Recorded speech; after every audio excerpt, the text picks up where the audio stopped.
어제 어버이날이었습니다. 제가 시골 산소 갔다가 몇 군데 이렇게 다 약속을 했는데 못 갔어요. 갑자기 장례식이 나서 입관 예배한다고 못 갔어요. 전에보다 편하기는 참 편해요. 전에 같으면 언제 오냐, 어디쯤 오냐, 밥 먹고 오냐 그랬는데 지금은 아무 대답이 없어서 못 가도 왜 안 왔냐 그렇게 안 물어요. 핸드폰이 아마 거기는 없는가 봐. 2주 전에 어느 지방도시에서 이런 일이 있었답니다. 어르신이 이제 지나가다 보니까 피자 30% 세일 이렇게 써놨어요. 30% 세일하니까 우리 손주들 피자 한 판 좀 시켜주자 하고 가게에 들어갔어요. 이 어르신이 뭐 피자를 알아요? 콤비네이션 피자가 뭔지, 치즈 크러스트가 뭔지, 19인치가 뭔지, 12인치가 뭔지 뭐 모르니까 그 뭐 이것저것 다 이렇게 물어지었겠죠. 그러니 피자 한 판 이제 집으로 배달을 시켰는데 그 피자를 시키면 이제 그 영수증하고 또 배달을 받는 장사원 이거 다 찍혀서 같이 붙여오잖아요. 그래 아들이 퇴근하고 그 피자 빈 박스에 붙는 영수증을 보니까 기급을 한 거예요. 왜 기급을 했는가 하니까 이렇게 거기다 써놨더랍니다. 말귀도 못 알아 처먹는 영감탱이 이렇게 써놨더라는 거예요. 여러분 자녀 입장에서 그 화가 나겠어요? 안 나겠어요? 말귀도 못 알아 처먹는 영감탱이 이렇게 써놓은 거예요. 그래 이게 뭐 문제가 돼가지고 피자 회사 사장이 사과를 하고 그렇게 했다는 거예요. 어찌다가 이 지경이 됐냐? 어찌다가 이 지경이 됐냐? 교육이 잘못됐냐? 부모가 이 잘못 가르쳤냐? 학교 교육이 잘못됐느냐? 인간성이 틀려 먹었느냐? 뭐 예절 뭐 이 도리 다 상실해 버린 것이. 그 어찌다가 우리가 참 이렇게 됐느냐? 그 통계를 보니까요. 다음 주일날 어버이 주일날 뭘 좀 설교를 할까? 자식한테 맞아 죽는 사람이 해마다 평균 45명에서 60명이랍니다. 여러분 너무 놀라지도 않았네 지금. 아들한테 맞아 죽는 부모가 평균 45명에서 60명이래. 60명. 참 이런 일이 어떻게 있을 수가 있냐. 자, 오늘 말씀에 우리는 영으로서 몸의 행실을 죽여야 성화를 이룰 수가 있다는 것이죠.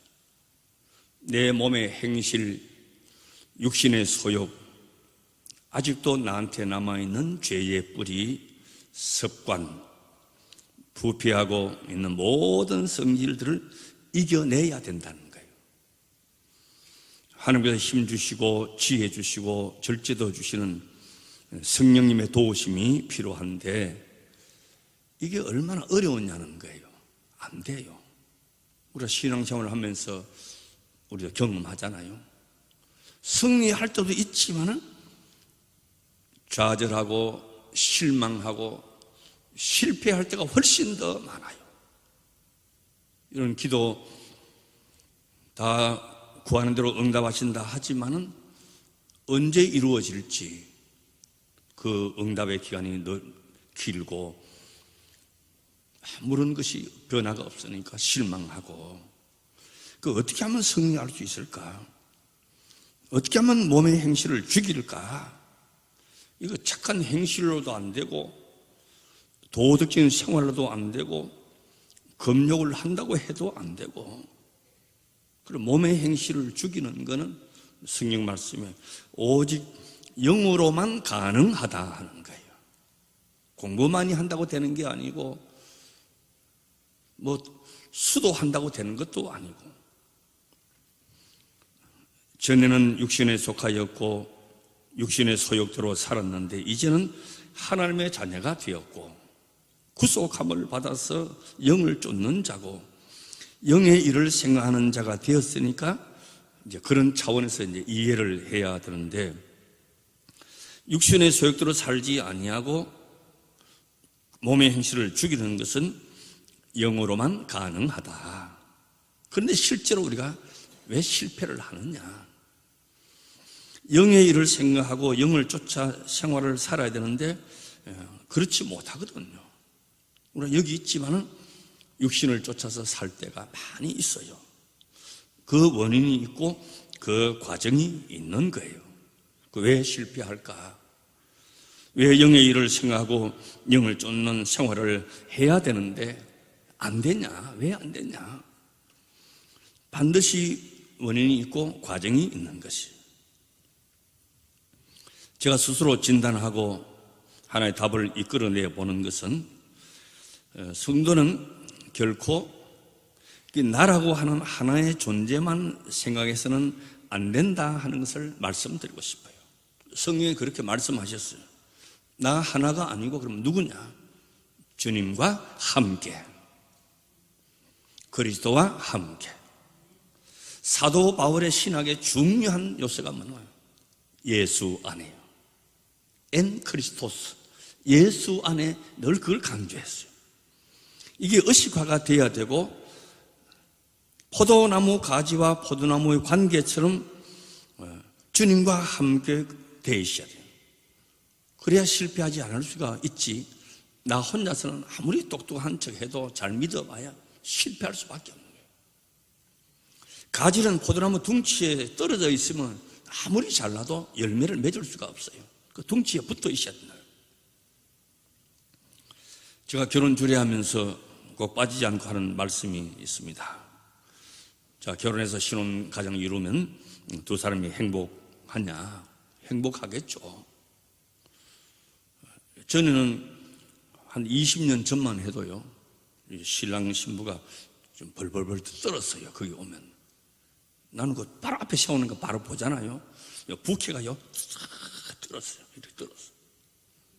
요즘은 떠는 거는 못 보는 거예요. 그냥 막 이래가지고 막 들어오고, 무슨 개선 장군처럼 막 들어오고 이래요. 그래서 뭐 좋아 죽겠죠. 자, 그러면 두 사람이 행복한 것으로만 하면 행복이 온전할 수가 없어요. 함께 행복해야 돼요. 그 양쪽에 앉아있는 양가 부모님들이 이 아들 장가 보내고 이 딸 시집 보내면서 같이 행복해야 온전한 행복이지. 부모님은 슬프고 하나도 안 기쁜데 우리 둘만 이러면 되냐? 안 되는 거예요. 함께 해야 되는 거죠. 또 며느리가 잘하면, 또 혹시 며느리가 못하면, 내색을 안 하는 시어머님들도 있겠지만은, 그러나 속으로는 친정에서 배우고 듣고 한 게 저것밖에 없냐? 가정교육 제대로 못 배워서 저러냐? 그렇게 말하는 사람도 있고 속으로 삼키는 사람도 있지만, 어떻든지 간에 친정 부모 망신 주는 거잖아요. 내가 예절 바르고 시부모님께 잘하고 좋은 가정에서 본을 보고 잘 배웠구나 하지, 내가 잘 못하면 부모까지 연결해서 아이고 본대가 없다 그러고 친정에서 뭐 배웠나 그러고 그러잖아요. 그러니까 결혼하면 나 혼자가 아니고 친정 부모, 친정 가문의 명예까지 같이 사는 거예요. 사위도 마찬가지죠. 어디서 저렇게 버리장머리 없이 베어 먹었냐? 잘못하면 그러는 거예요. 그러니까 혼자가 아니죠. 함께입니다. 그럼 성도는 누구와 함께? 주님과 함께, 그리스도와 함께. 이 설교도 지금 악보처럼 무슨 부호를 해야 되겠는데, 주님과 함께 하면 여기는 아멘 하는 데야. 여기는 주님과 함께, 예수와 함께 하는 것이. 왜 주님과 함께 해야 하느냐? 하나님은 영원하신 분이고 전능하신 분이고 천지 만물을 지으신 분이고 사랑이 한없이 신 분이고 우리를 극진히 사랑하시는 분이라 우리가 그걸 믿고 있어요. 온 천하 만물은 우연히 된 것이 아니고 하나님의 계획과 그 결과와 목적을 이루시기 위한 것이. 그런데 그 목적을 이루시는 것이 이 역사 속에 나타났어요. 역사 속에 살아가는 우리 인간이, 그러니까 하나님의 목적 속에 있고 하나님과 함께 하는 것이 영광 중에 영광이에요. 우리 역사 속에 사는 거예요. 뭐 100년을 살든지 우리 몸의 이 세포를 잘 관리하면 뭐 125년까지 산다 그래요. 세포 잘 관리하면. 우리 집에 어떤 사람이 그거 연구하고 있더라고 보니까 맨날 받아 적어가지고 세포 잘 관리하면 125년 산다. 그럼 나보다 40년 더 살아가지고 뭐 하는지 모르겠어요. 우리는 역사 속에 있는 거예요. 오래 살든지 짧게 살든지 역사 속에 있는 거예요.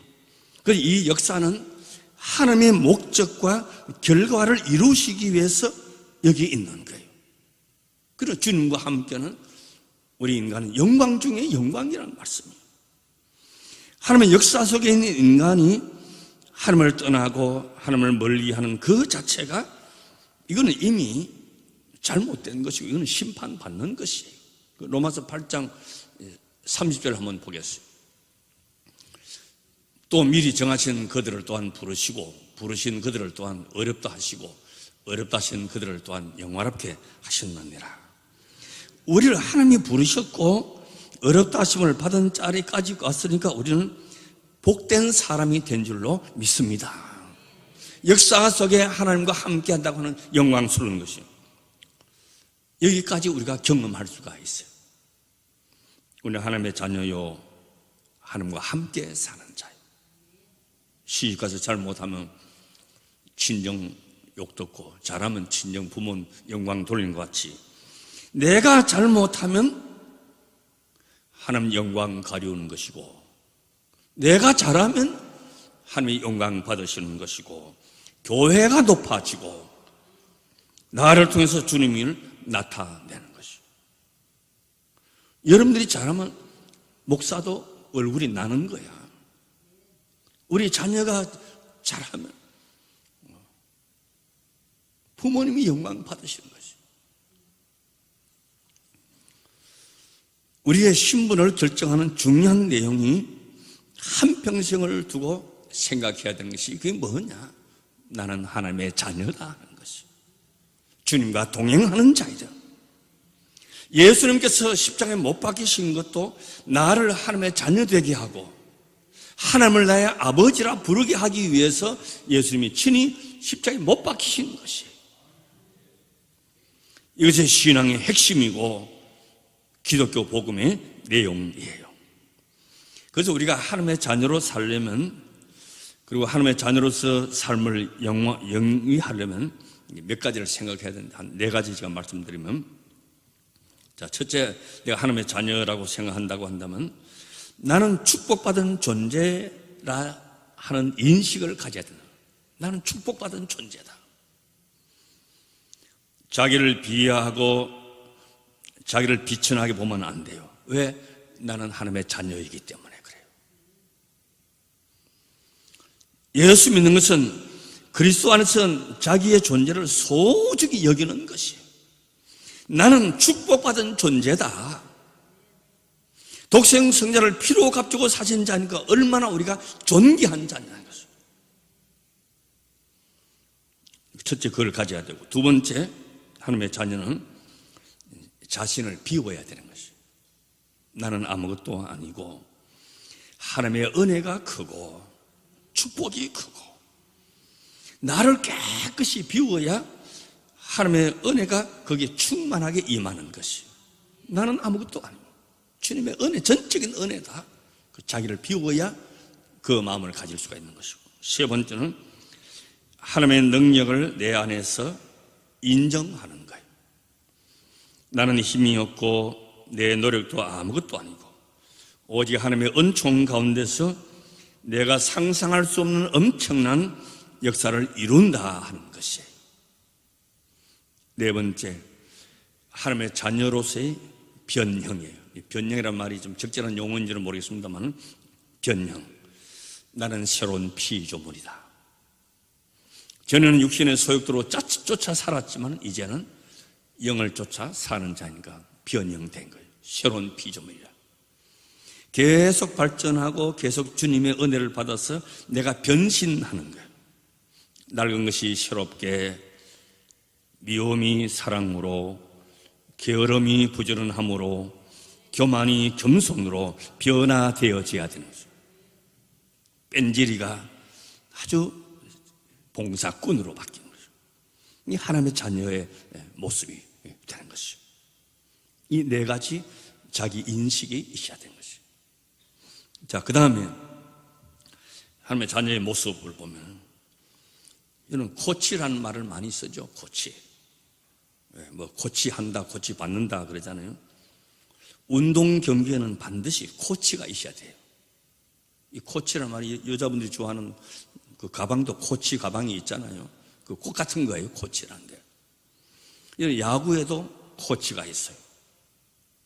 투수하는 투수 코치가 따로 있고, 배팅 코치가 따로 있고, 포수 코치도 있고, 뭐 그냥 다 축구에도 탁구에도 골프에도 권투, 레슬링, 유도, 양궁 다 코치가 다 있어요. 코치가 없이 운동선수가 우수한 선수가 될 수가 없어요. 그런데 이 코치라고 하는 말이 무슨 뜻인가 하니까 마차라 하는 뜻이에요.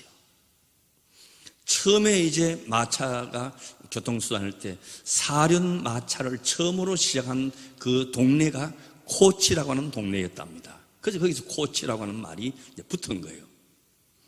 자, 보면 그 왜 마차가 이 코치라는 말과 똑같은 말이 됐느냐? 마차는 누가 끕니까? 말이 끌죠. 그 말은 그 누가 부립니까? 마부가 따르는 거예요.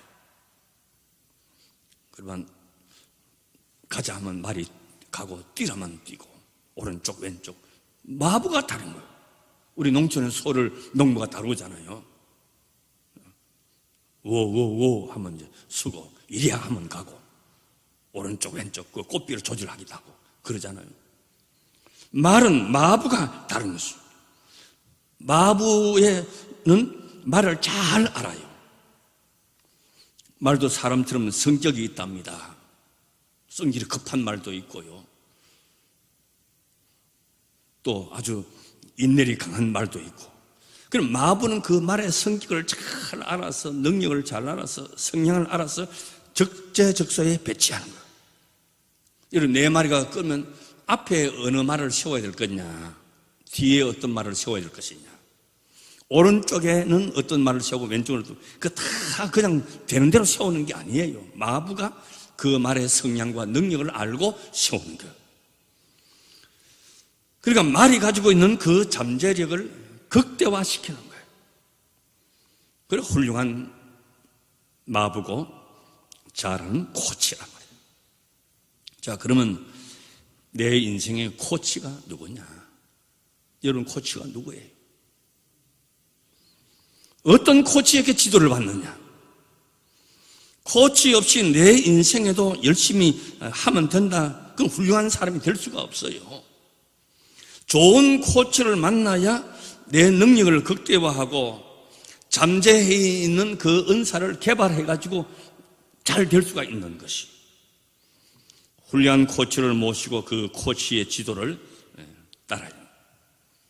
베트남에 가면 그 박항서라고 하는 그 축구 코치가 있어요. 뭐 솔직히 말해서 키도 조그만하고 인물이 엄청 못나서 이것도 이렇게 되고 말이에요. 그래서 지금 지난번에 청소년 축구 대회에서 베트남 선수들이 그 체구가 적어요. 그래서 준우승 했잖아요, 준우승. 그래요. 박항서 이 감독이요. 안 그래도 이 베트남에 한류 영풍이 불러 있는데 이 박항서 코치 때문에 그 코치가 베트남에서 영웅이 되었어요. 내가 직접 물어봤다니까. 박항서 다 좋아하는 거예요. 훌륭한 코치 한 사람이 그 팀을 완전히 새로 바꿔놓고 국민들에게 자신감을 불러주고, 그러니까 온 국민들 정신까지 그냥 막 업이 된 거예요. 코치가 중요한 거예요.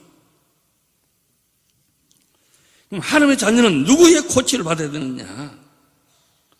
육신대로 살려고 육신의 코치를 받으면 안 되는 거잖아요. 육신대로 사는 거예요. 영으로서 몸의 행실을 죽이는 코치를 받아요. 종의 영을 받지 말라는 거죠. 나는 하나님의 자녀다.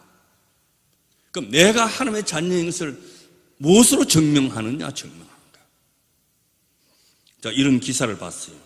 예전에 미국의 부시 대통령이 대통령에 있을 때 그 아버지 부시예요. 아들 부시 말고 어느 시골 초등학교를 방문했답니다. 그러니 뭐 대통령이 뭐 한국 같으면 더 난리 났겠지만 미국도 그 시골 초등학교에 미 합중의 대통령이 방문하니까 뭐 얼마나 야단이 있겠어요. 그래 부시 대통령이 어느 이제 그 교실에 들어갔는데 남천 입장에 처하게 된 거예요. 대통령이. 왜 남천 입장이 되는가 하니까 국민학교 1학년 어린애가 이제 손을 들고 하는 말이, 선생님이 오늘 하신 말씀이 오늘 대통령이 우리 학교에 방문을 한다고 했는데 이제 부시 보고 하는 이야기예요. 할아버지가 대통령 맞아요? 이랬단 말이에요. 그래 부시가 그래 내가 대통령이야. 미 합중국의 대통령이라고 했어요. 그래 이 아이가 하는 말이 그럼 어디 증명서 좀 보여주세요. 증명해 보세요. 그랬단 말이에요. 이 당돌한 질문, 이제 애들이니까 그런 질문 하죠. 그럼 대통령 증명서가 있어요? 없어요? 없죠. 대통령 증명서가 어디 있어요? 그래 이제 약간 좀 이제 웃음 띤 얼굴로 지갑에서 운전면허증을 꺼내줬어요. 미국은 이제 드라이브 라이센스가 뭐 신분 다 되니까. 그래 얘가 보더니만은 봐 여기 부시라고 되어 있지 않냐 하니까 할아버지 그건 맞는데요. 대통령이라는 말은 쓰여 있지 않잖아요. 이랬단 말이에요. 그래 이 부시 대통령이 뭐 이렇게 하다가 그냥 난처해가지고 그냥 이제 교실 밖으로 나갔어요. 그리고 부시 대통령 운동장에 나가니까 여러분 대통령이 움직이면 어떻게 해요? 최고 큰 그 경호원들이 검은 양복을 입고 검은 선글라스를 끼고 쫙 양쪽에서 대통령 전용 그 헬리콥터가 이제 딱 타고 이제 탁 떠나가는 거예요. 그래 창문을 이제 내다보고 이 아이가 그 광경을 다 보고 하는 말이에요. 진짜 대통령 맞는가 봐? 그랬단 말이야. 아이가. 자, 그러면 우리가 하나님의 자녀 된 증거가 뭐냐? 증명서 있어요. 하나님의 자녀라고 하는 증명서 있어요. 내가 발급해 줄 수는 있지만 그거 신통치 않으니까. 총회장이 해도 그건 신통치 않은 거야. 하나님의 자녀 증명서가 있느냐? 뭘 보고 하나님의 자녀라고 말할 수 있느냐? 여러분 동네에서 여러분들 뭘 보고 시온성계 교인이라고, 시온성계 집사라고, 저 사람은 시온성계 권사라고 말할 수 있는 증명서가 뭐냐는 거예요. 사는 걸 봐도, 말하는 것을 봐도, 생각하는 것을 봐도 예수 닮지 않고 믿음의 모습이 보이지 아니하면 또 어디 그럴 만한 데가 어디 없다면 증거가 있어야 되지 않겠어요? 하다못해 경호원이 있든지 무슨 헬리콥터라도 있든지 해야 되는데 우리는 그런 것도 안 되고 육신으로 살면요 절대로 증거가 나타날 수가 없어요. 그 앞에 9절 말씀, 오늘 본문 8장 9절 말씀 보시죠. 만일 너희 속에 하나님의 영이 거하시면 너희가 육신에 있지 아니하고 영에 있나니 누구든지 그리스도의 영이 없으면 그리스도의 사람이 아니라. 명백하게 말씀하시기를 그리스도의 영이 없으면 그리스도의 사람이 아니라 그랬어요. 그리스도의 영으로 인담을 받는 그들이 하나님의 자녀예요. 나는 신학대학교 교수입니다. 아니에요. 그리스도의 영으로 인도함을 받아야 돼요. 나는 목사요. 아니에요. 그리스도의 영으로 인도함을 받아야 됩니다. 나는 장로, 집사, 권사요. 아니요. 하나님의 영으로 인도함을 받아야 돼요. 나는 모태 신앙이고 평생 예수 믿었어. 아니요. 영으로 인도함을 받아야 되는 것이죠. 나는 찬양대를 몇십 년 했고 교사 몇십 년 했다. 천만의 말씀. 하나님의 영으로 인도함을 받아야 합니다. 그리스도의 영으로 인도함을 받지 못하면 육신으로 살면 평생 믿어도 하나님의 자녀됨을 나타낼 수가 없는 거예요. 사람이 살아가는 모습을 보면 그래요. 어린애들은 사탕 과자 주면 그 움직여요. 우리 영아부 애들도 할아버지 여기 한번 뽀뽀해봐라 하면 안 해요. 과자 주면 얼른 여보세요 해요. 애들은 과자한테 움직이는 거예요. 청년들은 사랑에 의해서 움직입니다. 중년이 되면 돈에 움직이고 명예에 움직이고 그래요. 자, 이렇게 보면 그 움직이는 것이 사실 하찮은 거예요. 평생을 걸고 살지만은 별거 아니에요. 그 어느 순간 가서는 아무 소용이 없는 거예요. 성도는 성령의 인도함을 받는 사람이고 그리스도의 마음으로 가득한 사람이고 그 얼굴에 그리스도의 영광이 기쁨이 충만해야 되고 그리스도의 영이 있어서 성도가 되는 것이죠. 그럼 신앙은 나를 믿는 게 아니잖아요. 내 의지를 믿는 것도 아니고 내 봉사 자랑하는 것도 아니고 신앙은 하나님을 믿는 것이 성령께서 말씀하는 모든 믿음은 하나님이 그렇게 약속하시는 것이에요. 그 젊은 사람들한테 물어보면 언제 시간이 제일 지루하냐? 재미없는 영화 볼 때 지루하다 그래요. 재미없는 영화 볼 때 참 지루하다. 그런데 재미없는 영화보다 더 지루한 시간이 있어요. 그게 뭐냐? 믿음 없는데 예배 드리는 거 진짜 지루해요. 이거보다 더 지루한 거는 뭐냐? 더 지루하고 재미없는 것은 뭐냐? 예수 안 믿는데 설교 들으라는 건 진짜 지루한 거예요. 나는 지루할까 싶어서 빨리 마치는 거예요, 설교도. 자, 그런데 하나님께서는요, 여러분들을 어떻게 해서라도 구원해 주시기를 원하고 계세요. 신락 같은 믿음만 있어도 우리를 구원해 주시려고 해요. 그래서 억지로라도 강권해서라도 이 자리에 있는 것은 귀하게 여기는 것이. 재미없고 지루하고 설교가 귀에 안 들어도 여기 앉아 있는 것만 해도 주님께서는 귀하게 여기시는 거예요. 그래서 우리가 살만하지, 여기 있을만하죠. 하나님의 긍휼과 은혜와 사랑 가운데 있기 때문에 그런 것이죠. 우리 말씀 한 군데 더 읽고 제가 마치겠어요. 좀 긴데 에베소서 5장 8절에서 17절 다 같이 읽을까요? 네, 알겠습니다. 너희가 전에는 어두움이더니 이제는 주 안에서 빛이라. 빛의 자녀들처럼 행하라. 빛의 열매는 모든 착함과 의로움과 진실함에 있느니라. 주께서 기쁘시게 할 것이 무엇인가 시험하여 보라. 너희는 열매 없는 어둠의 일에 참여하지 말고 도리어 책망하라. 저희의 엄밀히 행하는 것들을 말하기도 부끄러움이라. 그러나 책망을 받는 모든 것이 빛으로 나타나니 나타나지는 것마다 빛이니라. 그러므로 이러기를 잠자는 자여 깨어서 죽은 자를 가운데서 일어나라. 그리스도께서 내게 비추시느니라 하셨느니라. 그런즉 너희가 어떻게 행할 것을 자세히 주의하여 지혜 없는 자같이 말고 오직 지혜 있는 자같이 하여 세월을 아끼라. 때가 악하니라. 그러므로 어리석은 자가 되지 말고 오직 주의 뜻이 무엇인가 이해하라. 기도하겠습니다.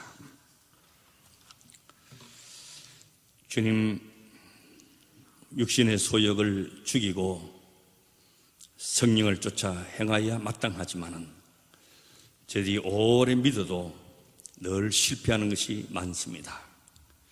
주님, 내가 이길 수가 없습니다. 내 힘으로도 이길 수가 없고 내 의지로도 이길 수가 없습니다. 성령의 다스림을 받게 하여 주시옵시고 예수님을 내 인생의 코치로 모셔서 그의 지도와 그의 다스림과 그의 요구에 순복하며 나아가게 하여 주시옵소서.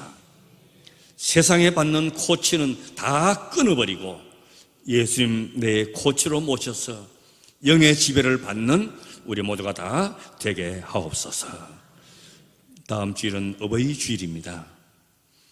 어버이의 사랑, 어버이의 그 눈물, 그 기도 우리 가슴속에 가득히 담고 우리 인생의 고비고비마다 그것이 생각나게 하여 주시옵소서. 예수님의 이름으로 기도드리옵나이다.